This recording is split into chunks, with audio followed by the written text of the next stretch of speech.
바닥재는 다른 거보다 좀 신경을 쓰셔야 돼요. 왜냐면 만약에 다락이나 2층을 하신다면 바닥재를 하신 다음에 또 스터드를 올려야 되잖아요. 그 위에 스터드를 올리는 거니까. 그런데 벽체는 그나마 비가 와서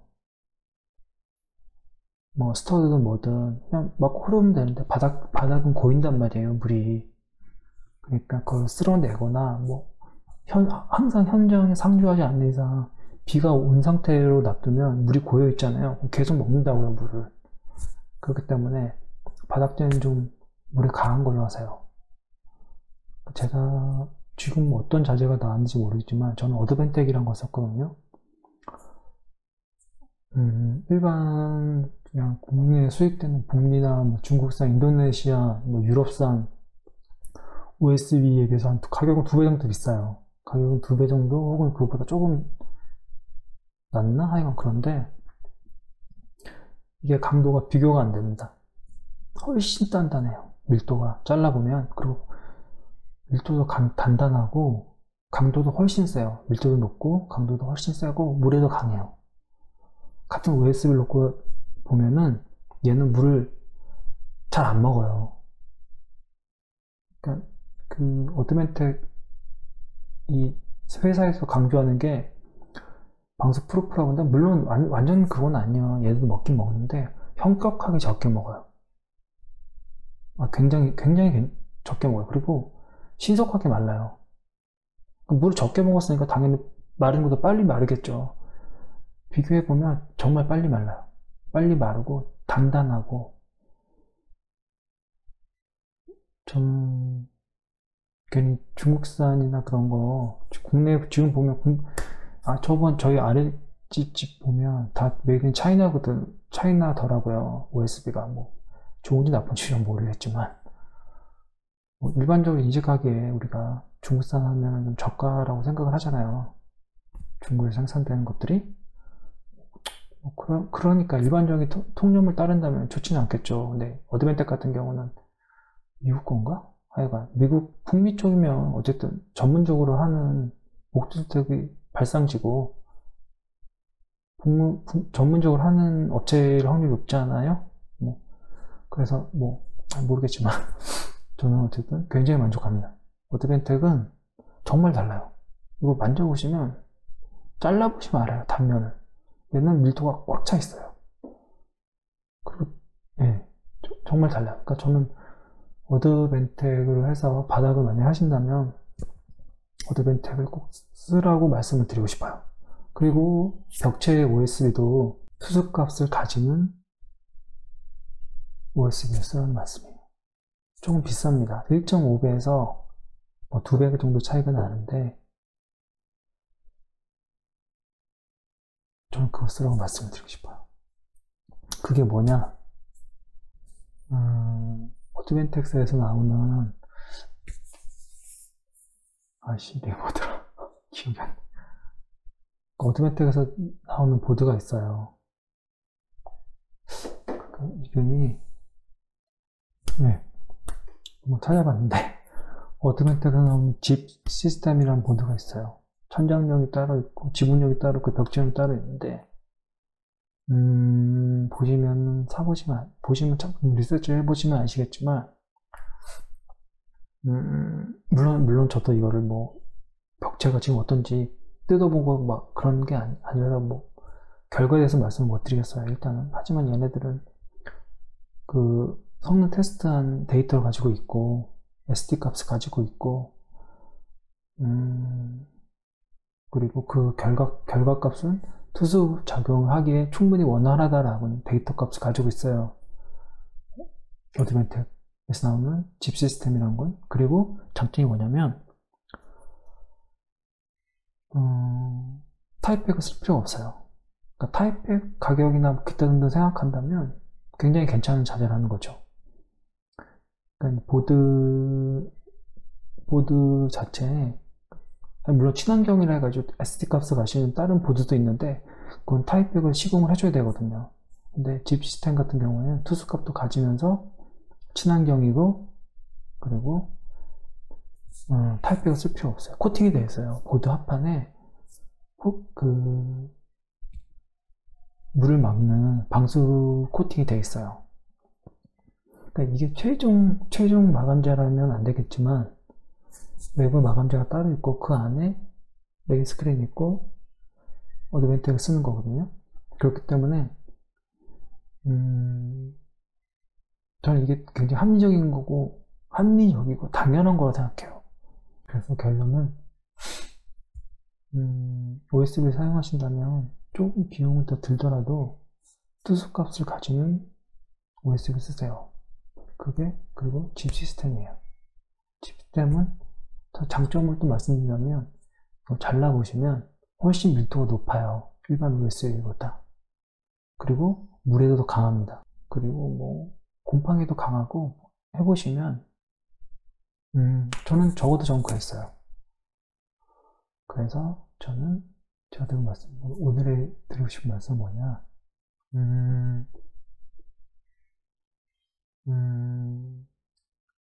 그러니까 이제 슬슬 이제 3월달이 가까우니까 착공하시는 분들이 있을 텐데, 처음 집을 지으시거나, 그러니까 저처럼 직접 집을 지으시는데 꼬꼬마이신 분들은 OSB 작업할 시기를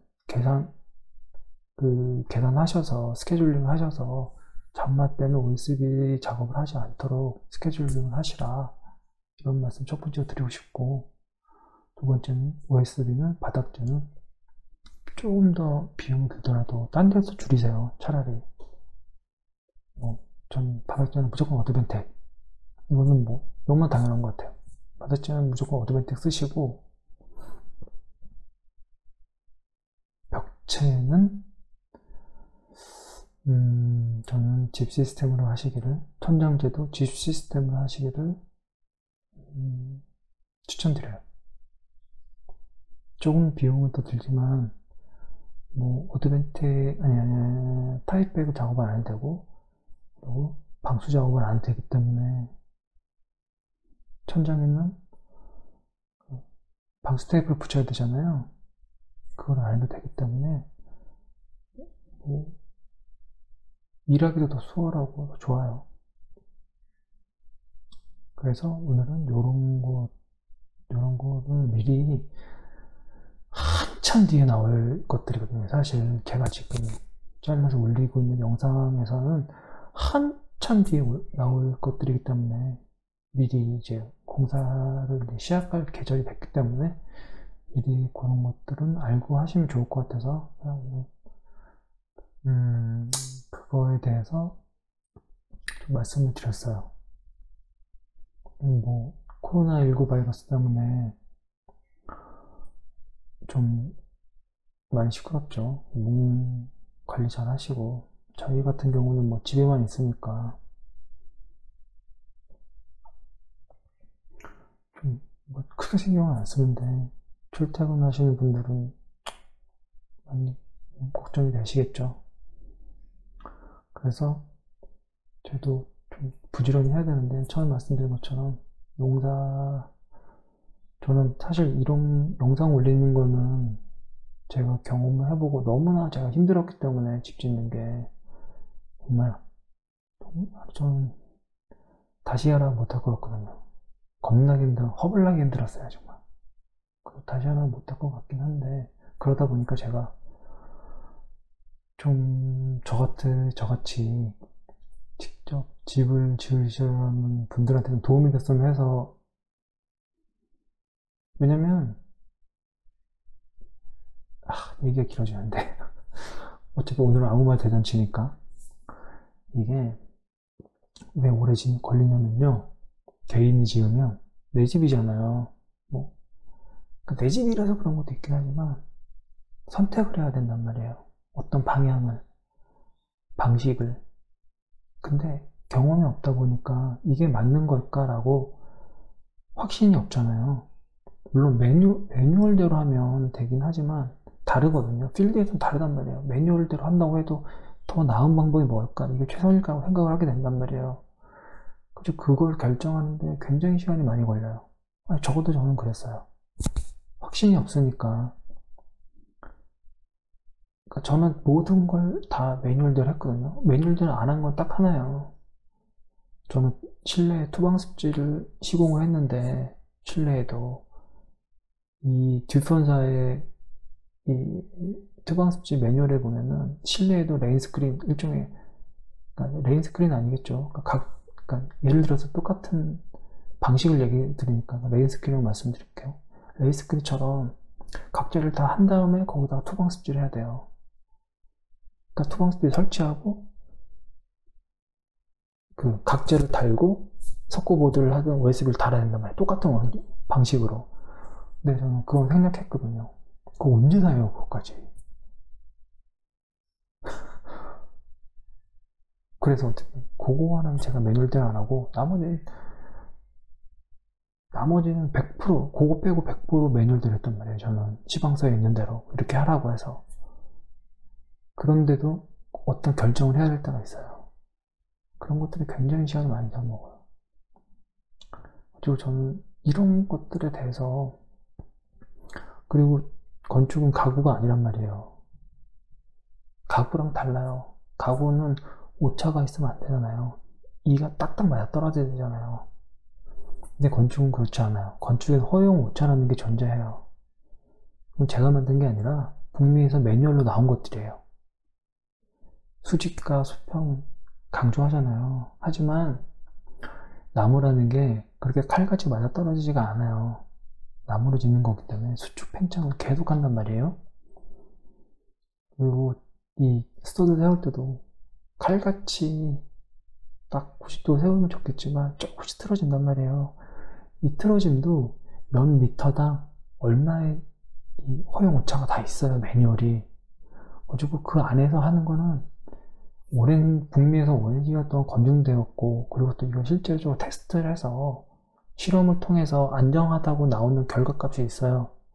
그러니까 그 결과값 내에서 하면 되는데, 그거를 무리하게 맞추려고 하다 보면,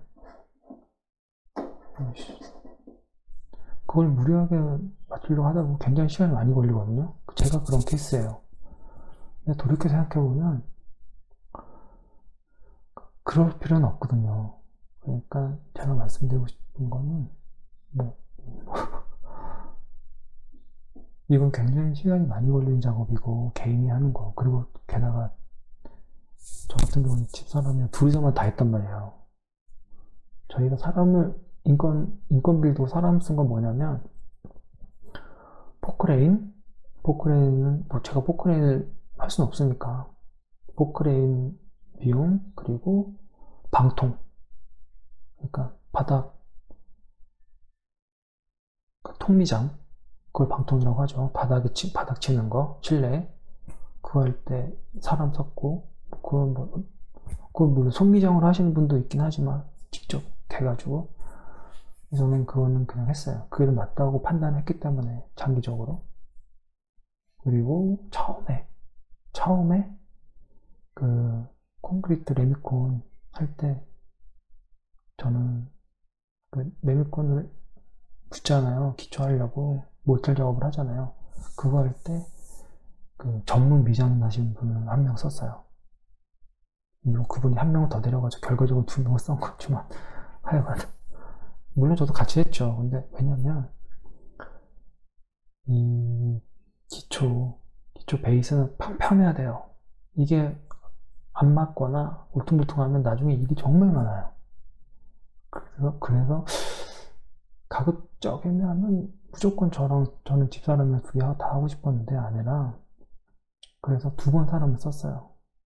그 외에 뭐 전기 그런 거 다 제가 직접 했고요. 저희가 전기부터 해가지고 뭐 다 했죠. 뭐 그거 2명, 그러니까 2번 사람 쓴 거 말고는 다 했으니까 나머지는 뭐. 그리고 이제 창문 같은 거 무겁잖아요. 창문은 굉장히 무겁습니다.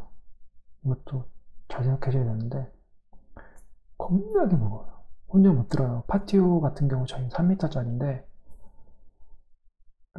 택도 없어요. 한 4명 정도 붙어야 돼요. 장정. 그럴 때는 이제 형이랑 뭐 저희 촬영 그 형님, 저것도 형님한테 부탁해서 같이 하고 뭐 이렇게 했고. 아, 제가 왜 이 얘기했죠? 이게 왜 시작했지? 하여간 그래서 이거는 개인이 혼자 집을 짓는 건 그렇게 녹록한 작업은 아니에요.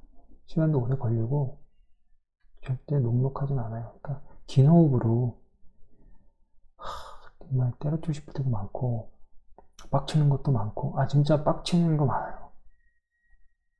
근데 길게 오시고 작업을 하셔야 돼요. 그러다 보면은 하루 지나다 보면 조금씩 모습이 갖춰지고 어떤 결과물을 보시는 날이 온다는 거죠. 저희는 좀 많이 걸렸는데 그래서 저는 지금 이런 것들은 그냥 그런 거고, 저는 사실 제가 유튜브를 하는 게, 유튜브 쭉 생각을 했던 게 뭐 금전적인 것도 없지 않아 있겠죠. 수익이 날 수 있으면 뭐 제가 좋아하는 일, 그러니까 어떤 일을 하면서 수익까지 있다면 더 좋은 거겠죠. 근데 뭐 아시다시피 뭐 구독자 뭐, 딱 특별히 말씀 안 드릴게요. 저는 그런 것보단 제가 농사 짓고, 그리고 그 어떤 자본주의 그 울타리에서 좀 벗어나서 인생을 꼭 전 경쟁하는 거 정말 싫어하거든요. 지금 좀 그게 자본주의 속성이라고 생각하는데, 그런 경쟁에서 좀 벗어나서 그런 것들을 좀 얘기를 하고 싶었어요. 이게 끝나면, 혹은 중간중간에 제가 생각하고 있는 것들, 그 스콘 히어링 같은, 저는 스콘 히어링 같은 삶을 지향하거든요. 그래서 좀 그런 것들을 좀 말씀드리고 싶고, 그런 걸 하기 위해서 어떻게 준비를 해야 되는가, 경제적으로 독립하기 위해서 어떤 준비를 해야 되는가에 대해서 뭐 그런 것들도 좀 얘기를 하고 싶었고, 말씀드렸듯이 농사 짓는 것 좀 하여간 저는 반자본주의자이기 때문에 뭐 그럼에도 거기서 벗어날 수 없다는 건 알고 있지만, 어쨌든 그래서 다음에는 좀 빨리 이런 것들을 좀 후딱후딱 좀 올리고 그런 것들을 좀 해야 되는데 뭐 쉽지가 않네요. 게으르기도 하고. 어쨌든 남은 게 뭐 많지만, 다음은 물고기 작업을 할 거고, 물고기 작업이 끝나면 배관 작업을 먼저 할 거예요. 제가 영상 글로는 좀 많이 부족하지만 지금 간단하게 좀 설명을 드리자면, 왜 그 보강 파이프를 먼저 해야 되냐면, 보강 파이프를 먼저 하면 이 틀이 확실히 갖춰진 거잖아요. 거의 보강으로 살짝 나머지로 이제 보강을 좀 더 해주면서 그 신승각이나 한치각 같은 걸로 보강을 해주고, 텀버클이라는 게 있단 말이에요. 용접을 하면 더 좋겠지만, 용접까지는 그냥 일단 제가 용접은 그때 지금도 할 줄 모르니까 전 안 했고, 텀버클이나 또 몇 가지 방법이 있어요. 그런 걸로 이제 조금씩 더 다듬긴 하겠지만, 이제 거푸집의 틀이 크게 변형은 없을 거잖아요. 기준선에서 맞췄기 때문에. 그러면 이제 배관 파이프의 위치 정확하게 맞출 수 있어요. 굉장히 장점인 거죠. 왜냐면은 다른 건 그런 뭐 몇몇 가지 것이 있지만 텀 낮춤을 해줘야 된단 말이에요. 텀 낮춤이란 걸 해줘야 돼요. 텀 낮춤이 뭐냐면, 당연히 아실 거라고 생각하고 전제로 말씀드리는 거예요. 텀 낮춤을 하기 위해서는 외곽의 사이즈 정확하게 알아야지, 외곽에서 얼마의 화장실의 위치가 있고, 신발장의 위치가 있고, 신발장이 아니라 현관의 위치가 있고, 뭐 거실의 위치가 있고 이런 걸 다 정하는 거잖아요. 근데 턱 맞춤이 들어갈 때가 기본적으로 욕실, 그다음에 현관, 뭐 다용도실 이런 것들이잖아요. 그 위치를 정확하게 알아야지 턱 맞춤을 미리 할 거 아니에요. 물론 턱 낮춤은 나중에 하니까 상관이 없어요. 근데 턱 낮춤이라는 게 뭐예요? 욕실의 위치를 알아야지 턱 낮춤이 될 거 아니에요. 그렇죠? 욕실의 위치라는 걸 그럼 그게 왜 중요하냐? 변기 때문에 그래요. 그리고 배수관 때문에 그래요. 그 위치를 외곽에서 몇 센치로 할지. 변기 같은 경우는 나중에 뭐 편심으로 이 변기 위치 살짝 옮길 수 있겠지만 벽에서 몇 센치 뛴 그게 있단 말이에요. 왜? 변기는 기성품이잖아요. 저희가 사고 싶어서 주문 생산하는 게 아니라 다 정해져 있단 말이에요. 사이즈가 벽에서 몇 센치에 이 변기에 오물이 나가는 배관의 위치가 정해져 있단 말이에요. 그 위치를 미리 만들어서 그 위치에다가 정확하게 배관을 심어야 되잖아요. 배관을 심어야지 턱 낮춤을 하든 뭐라든 간에 그 벽의 위치를 알아야 되잖아요. 제가 좀 어렵게 설명할지 모르겠는데 변기 우물이 나가는 곳의 위치, 각각의 배관의 위치를 정확하게 잡기 위해서는 기준점이 어디냐는 거죠. 거푸집 외곽이라는 거예요. 혹은 기준선이 될 수도 있겠죠. 하지만 기준선이라는 거는 정확한 게 아니잖아요. 재기도 힘들고 공중에 떠 있는 거고 거푸집은 벽체잖아요. 거기다 딱 재고 쇠자로 재면은 확실하고 간단하잖아요. 작업이. 그러니까 득보다는 실이 많다는 거죠. 그래서 그 작업을 확실하게 해주셔야 돼요. 그래야지 나중에 거푸집 나중에 빼고 나서 또 기초할 때도 편하고. 그러니까 명확한 건 확실하게 해주셔야 돼요. 그리고 보면은 어떻게 생각할지 모르겠는데 제가 스케치업을 엄청나게 강조했는데 그건 진리입니다. 저는 시작에서 끝에까지 끊임없이 계속 스케치업을 보고 수정하고 이게 한 번 했다고 해서 끝까지 가는 게 아니에요. 위치가 바뀔 수도 있고 뭐 창문이 추가될 수도 있고 뺄 수도 있어요. 이건 문제될 게 없어요. 나중에 보강이라고 그래서 보완이라고 해서 뭐 뺄 거 빼고 들어가고 이거 알려주면 설계사무소 반영을 해서 바꿔요. 그리고 심지어 하여간 뭐 그렇기 때문에 계속 수정을 해줘야 돼요. 근데 그 수정이 뭐 할 수는 있겠지만 스케치업을 해서 하는 게 훨씬 깔끔하고 정확한 데이터가 될 수 있거든요. 그러니까 저는 다시 한번 말씀드리지만 스케치업으로 한번 만들어 보세요. 본인의 집을. 그러면 뭐가 문제고 그런 것들을 미리 알 수가 있어서 시공하기 전에 다 수정을 할 수가 있다는 거죠. 그러니까 스케치업 공부를 꼭 하세요. 꼼꼼할수록. 그러니까 저기 보면 주변에 지은 집이 있는데 겉에는 멀쩡해요. 그렇겠죠. 근데 정말 엉망이에요. 심각할 정도로 엉망이에요. 제가 그걸 계속 봤는데 당연히 주변에 있으니까